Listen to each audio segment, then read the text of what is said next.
Badet's Kitchen again. Ito, nagluto tayo ngayon ng pan-fried fish. So ito yun ang ating, ibigtiting natin ang ating pan-fried fish.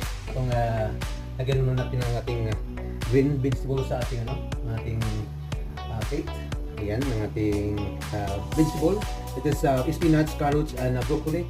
And ang ating fish. Yan. Yan ang ating pan-fried fish. Dalawain natin. Lagyan natin ang ating gubing.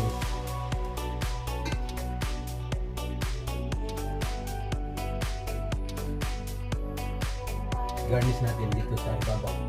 Lagyan lang natin ang dyan. Ating sauce sa ibabaw ng ating yan, garlic butter sauce. So yan ang ating pan-fried